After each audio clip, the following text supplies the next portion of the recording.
But the problem is that putting reporters under pressure, there are certain issues that will be burning. The next thing you hear it on the foreign media. Our people talk to the foreign media. And the papers keep on lifting this paper when they are covering. Then they say, what are you doing? We've just had it on BBC, we have just had it on Reuters. What are you doing? Are you a defense correspondent? Putting us under pressure. Now, the issue is that information managers should learn to inform and confide in their bosses. We need their burning issues, we need to let people know. Because by the time these people, we, like my colleague said earlier, we have people on the ground who give us information. And because of our patriotism, I can tell you, like my colleague said, journalists are patriotic. Whether we like it or not, we are. And this goes to show the issue of relationship. I have a lot of all these social people, I've known them for a very long time. They are my friends, I talk to them. And there are certain issues you tell them, they say, no, please, let us see how we can manage it. And this is the only way we can move forward. But when you said, General said delay or denial does not solve the problem because it will definitely the story will come out. So that is the issue. The wish about people should stop less of talking to foreign media because it puts us under pressure, and we lift it, the papers lift it from them. And we one thing in Nigeria is that once it's from the foreign media, it is correct. So by the time we start denying it, it doesn't portray anything. They say, they have to cover up. But already it has come. But when you cover, this is the situation. But please, let us manage it this way. It goes a long way. Thank you very much. Thank you. Yeah. Yes, Group Captain, my director, Group Captain Sadiq.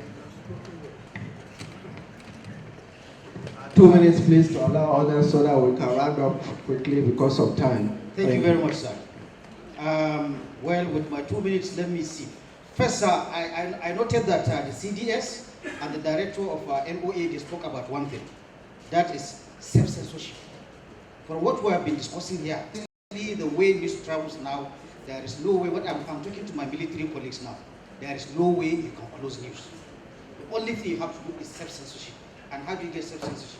The penultimate speaker here talked about sensitizing the journalists. What is critical information? What is operational security? What does the military have to take long before they release casualty figures? You need to tell the journalists, training them on how they will know that. And if that is, I think most of them will exercise responsibility. Like Jibril said, we have many examples where Nigerian media, to their credit, they sat down on certain information which they know and they didn't. Of course, the other aspect is also true. Now, having said that, to the military, how do you handle bad news? The way you handle bad news is very important. Whether you like it or not, the military has to stop assuming that they have a perfect organization. There is no perfect organization. You are not angels. Something will go bad. When it goes bad, how do you handle it? The famous Metele case. I was privileged to design a media awareness course for judge, and one thing I did was to bring real-time scenarios to see how did it play. The Metele scenario, it took the military 4 good days. 4 good days that is too long. You cannot wait 4 days before you say they are going to release this. Something is going to enter. Certainly, the military also, like issues of casualty, like issues of getting reversals, you have to task yourself, like other militaries do. Like for example, in the US military, they have a time limit of 48 hours, after which any casualty figure must be released. You must make sure that you contact the next of kin within that 48 hours and then release the information. For the media, what do I have to say? In all honesty, again, with respect, like my Oga said, there are people that have been on this beat for 10, 20 years. But in all honesty, being a defense correspondent, you should be as knowledge savvy as the soldier himself. I find that some of the defense correspondents, honest, they don't know about how the military operates. I'll give one example. I was in Addis Ababa 2014, I remember precisely. At that time that we had the unfortunate incident that our soldiers were running away, they were being routed by Boko Haram. There was one particular incident that the colonel was routed in his area, and in line with military tactics, Instead of allowing equipment to fall into enemy hands, there are tactics that allows you to destroy the equipment before you listen. But one media, in fact the media is represented here, but I won't mention it, it carried out to say that the officer was sabotaging military operation. It even went ahead to say that because of the religious identity of that guy, that's why he sabotaged the operation. That is very irresponsible journalism. And to me, it's either because the man does not know that in military tactics, there are times that you will destroy your equipment yourself so that it doesn't fall. So to deny the enemy from acquiring, from getting it. So you have to know how the military operates.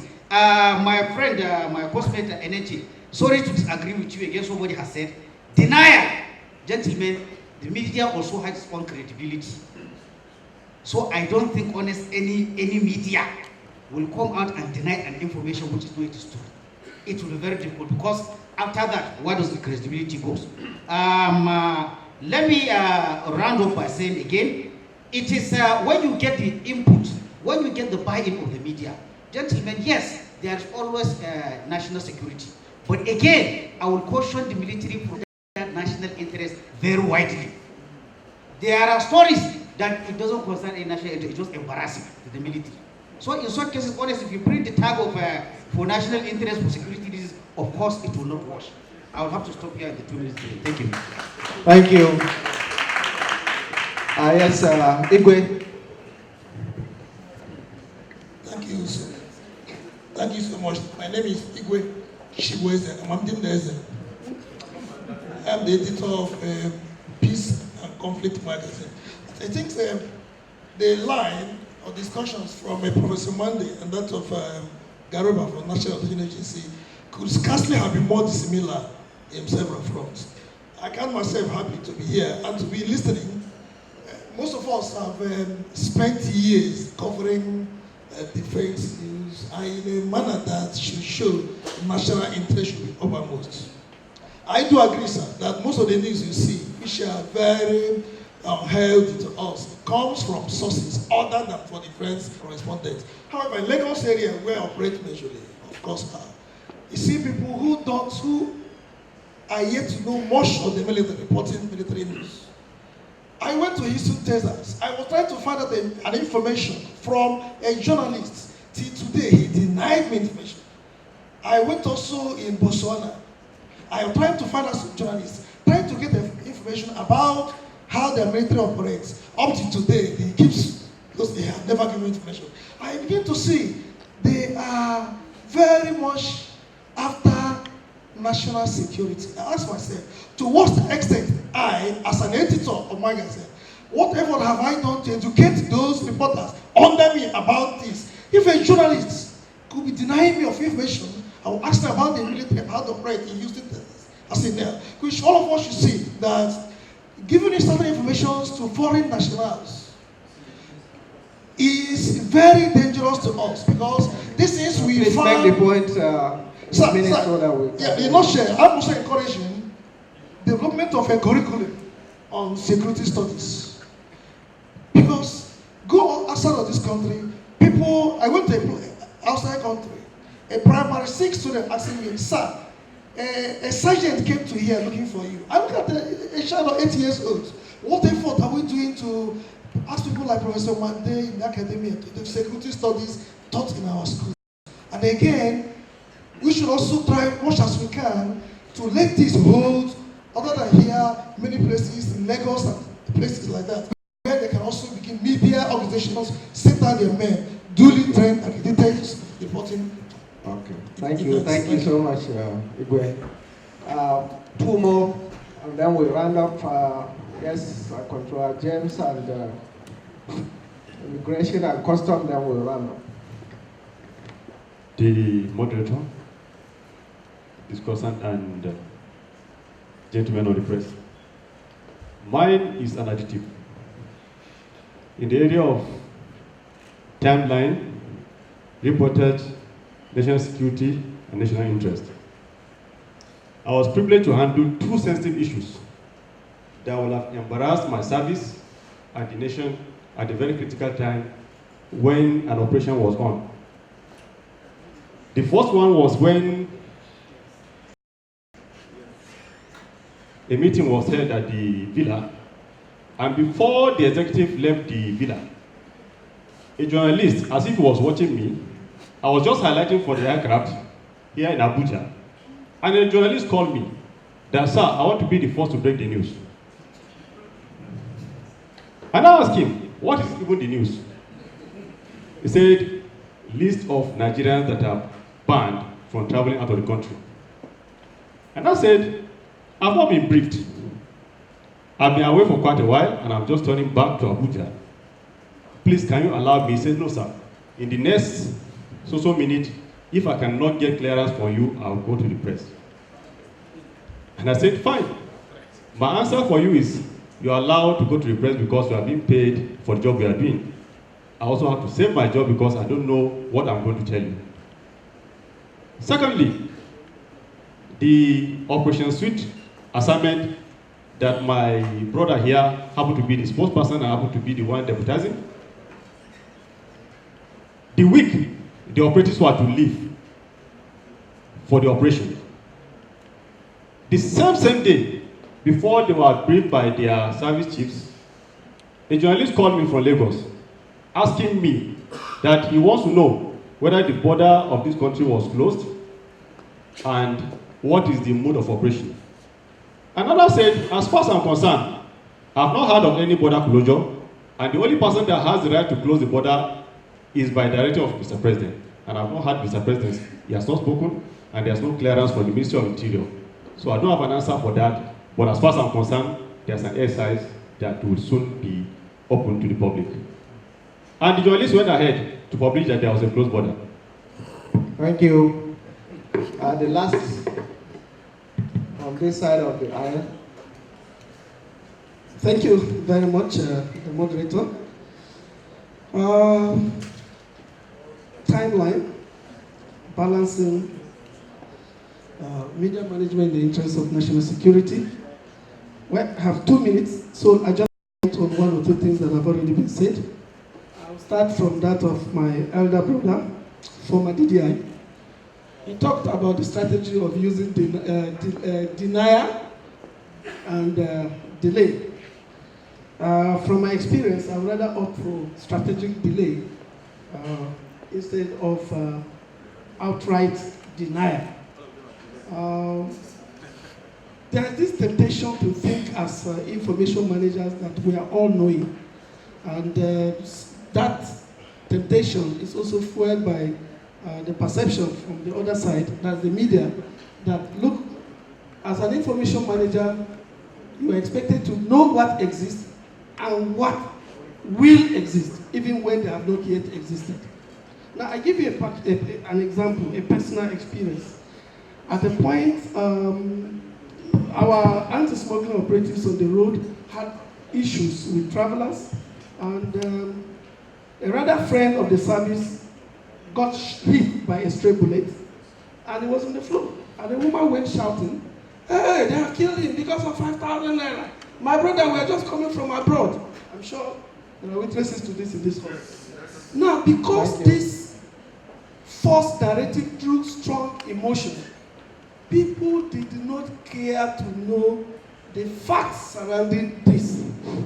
Now, as a PR person, my first job was to really say whether this happened or not. Of course it happened. Of course somebody died. But was this woman's narrative the correct thing? No. So I had a duty to throw out a statement within 1 or 2 hours to say, yes, this unfortunate incident happened, but this was the person that got hit, not the so-called brother she was referring to. Indeed, he wasn't even a passenger in that vehicle. Thank you so much. I followed up, and at the point, people I have to. okay. So, what am I trying to say? Ben, please. Let me finish with this. Sum up, please. Thank you. In handling a crisis that has already drawn strong emotion, the best of PR strategy is not necessarily a quick fix. Patience and staying on course, updating the public is what will eventually lead to mutual understanding. Thank you. Thank you very much for your contributions. Distinguished participants, ladies and gentlemen. I want to thank you so much for all your various contributions and observations. Because of time, I will quickly respectfully invite the guest speaker to please respond to a few of the comments made or questions asked in 2 minutes so that we round up this session and leave the floor for the next presentation. Professor Mbami. Thank you, moderator. Straight away, one thing about in an environment of where people are gathered for discussion is that whatever you are saying is clear.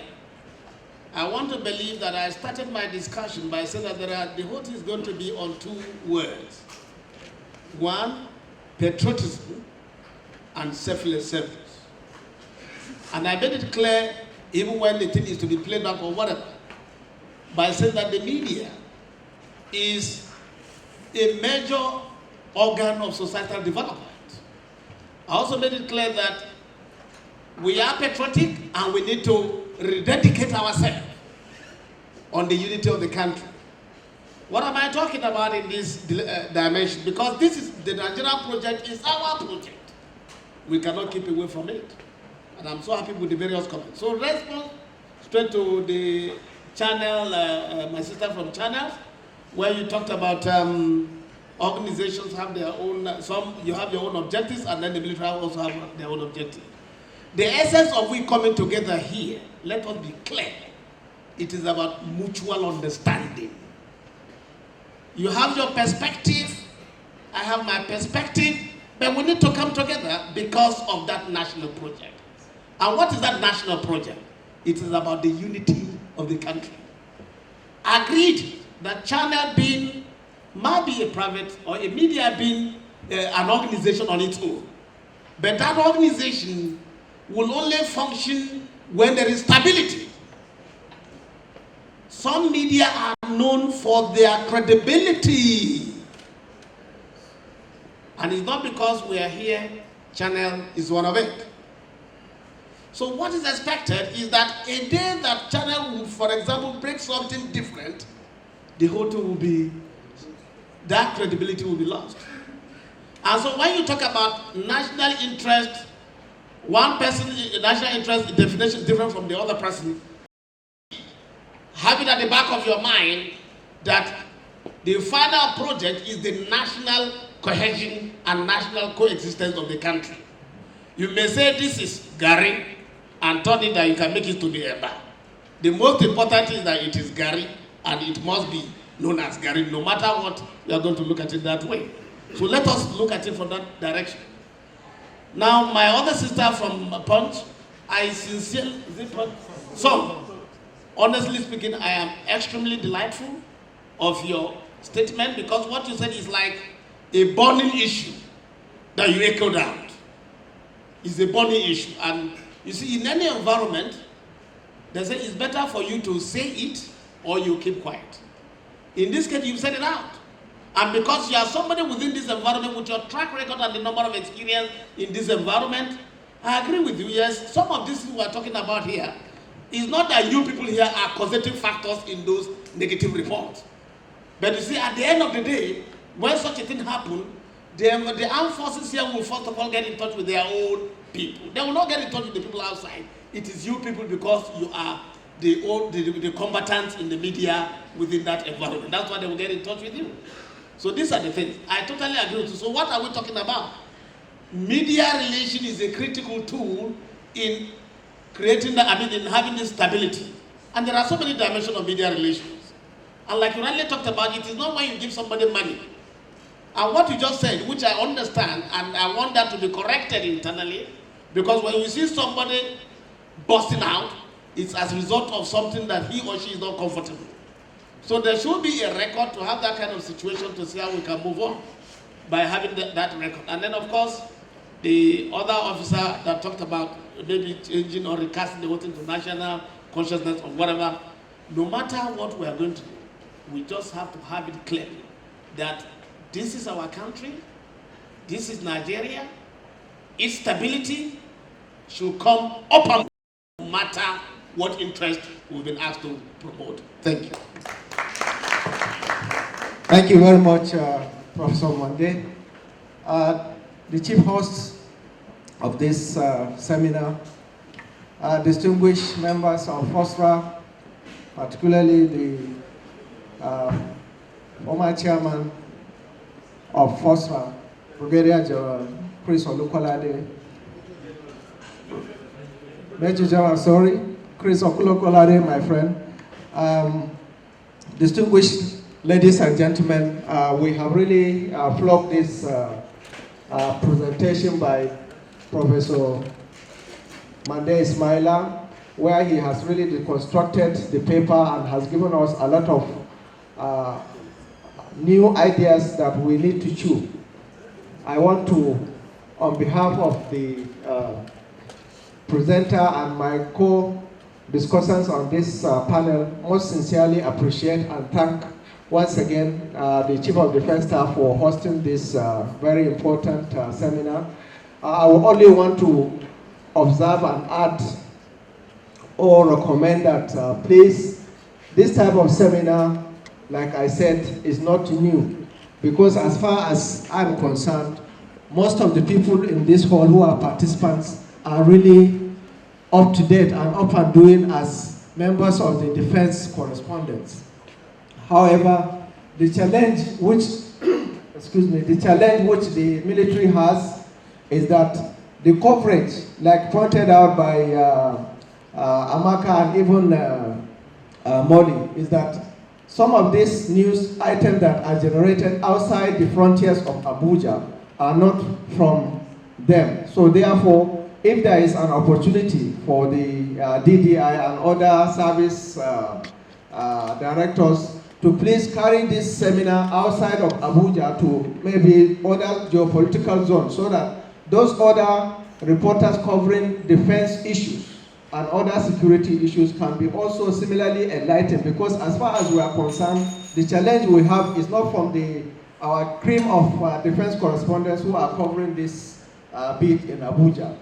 And I want to add and put it on record that the defense correspondents are patriotic. The journalists and media practitioners are equally as patriotic as the military, only that we are looking at it from different perspectives, but as pointed out by the guest speaker, national interest and national security should always be paramount whenever we take and write issues concerning the military and other security matters. Once again, thank you very much, and God bless. Thank you, sir. May I please bring the indulgence of the resource persons to please remain seated. After the next session, you may go back to your seat. Thank you, sir. The Director of Defense Information would like to make some appreciation.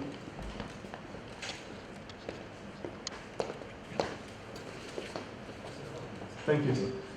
On that note, I will request the Director of Defense Information to make the token presentation. We have prepared for our guest lecturer and the moderator, and of course the resource person. First to receive the souvenir is the guest lecturer, Professor Ismaila Mande. So Mande, sir.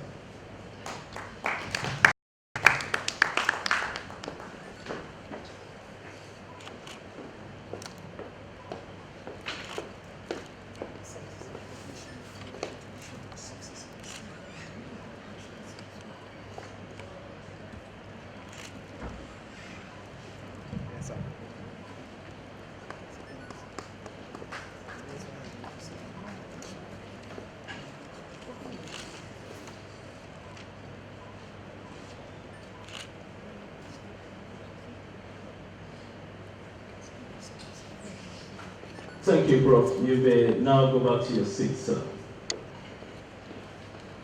Next to be presented is the moderator, the former Director of Information and Public Relations, Nigerian Air Force, Air Commodore Yusuf Anas, retired.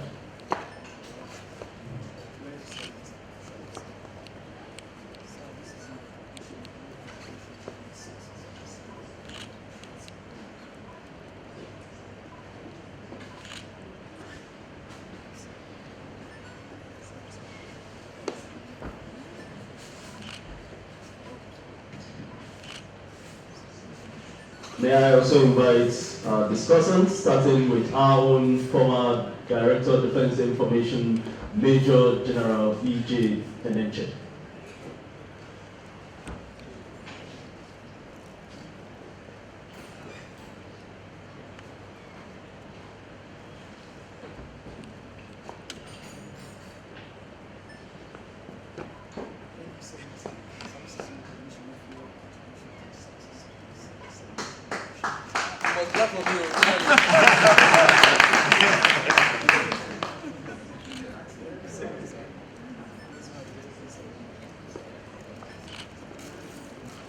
Next is the President, Nigerian Institute of Public Relations, Malam Mukhtar Siraji.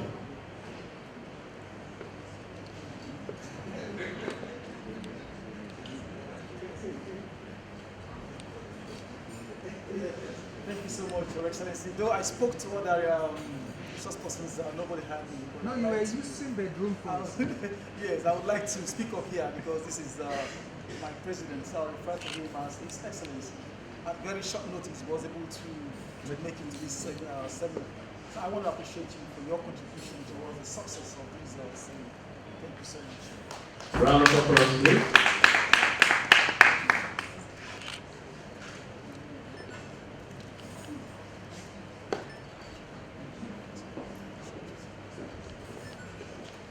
Thank you, sir. You may return to your seat, sir. Sorry, sir. We still have one more. Sorry about that. May I invite the last discussant, Mr. Jibril Baba Ndachi. Can we put our hands together for him as he comes forward to the stage? Thank you so much, Mr. Ndache. Ndache is spelled N-D-A-C-E. And in the Nigerian Armed Forces, we refer to it as Nigerian Defense Academy Certificate of Education. It is no longer in existence. So I want to appreciate you for finding time to be part of this success. Thank you so much.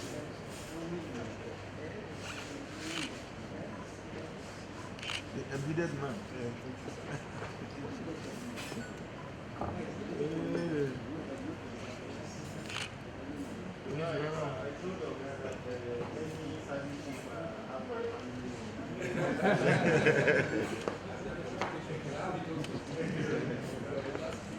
Thank you very much, the Acting Director. May I most respectfully request we put our hands together once more for the resource persons who have done justice to this topic. The moderator and other resource persons may please return to their seats. Thank you very much, sir.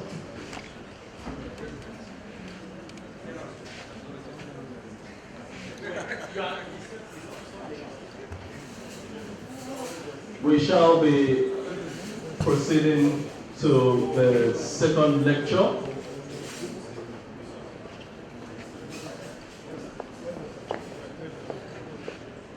After which we'll take our lunch at the end of the second lecture. We have spent quite some time, so we'll try as much as we can to stick to the time for the second lecture. I will crave the indulgence of the moderators to please ensure we gain time. Senior officers, distinguished invited guests, participants. Our second lecture for the day is entitled... Let us wait now, let us know who side.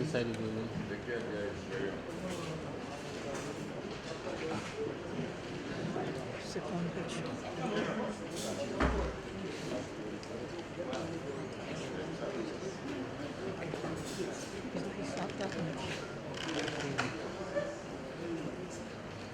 We shall be taking the second lecture now, after which we will now take our lunch.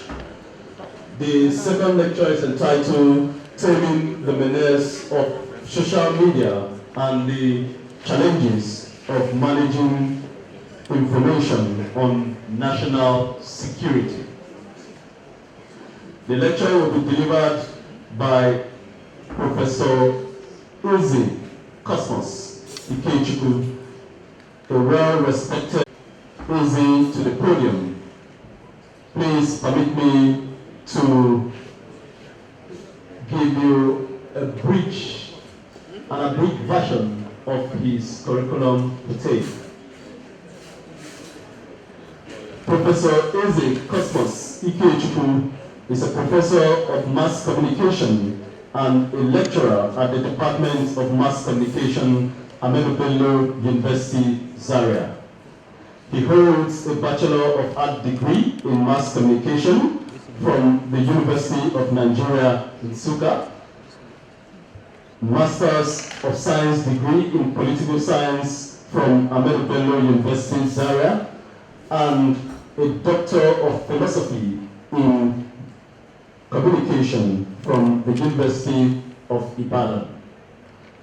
He has attended and presented papers in several international and local conferences, some of which include First International Conference on Communication, Media and Popular Culture in Northern Nigeria, held at Bayero University, Kano, International Conference on Poverty and Empowerment in Africa, held at the University of Texas, Houston, United States of America. He has also presented papers in the Humanities International Conference on National Security, Integration and Sustainable Development in Nigeria, which was also held at the Ahmadu Bello University, just to mention a few. Professor Eze is a member of some of the following professional bodies: member, Nigerian Institute of Public Relations, African Council for Communication Education, Nigerian Association of Educational Technology Council, and Association of Communication Scholars and Professionals of Nigeria. Our erudite resource person is an active contributor to national discourse. He is a public affairs commentator on Radio Nigeria Corporation. He is a public communicator on Radio Corporation of Nigeria, Kaduna. His hobbies include international affairs, football, reading, and writing. With a resounding round of applause, please join me as I invite our resource person, Professor Eze Cosmos Ikechukwu, to deliver his lecture.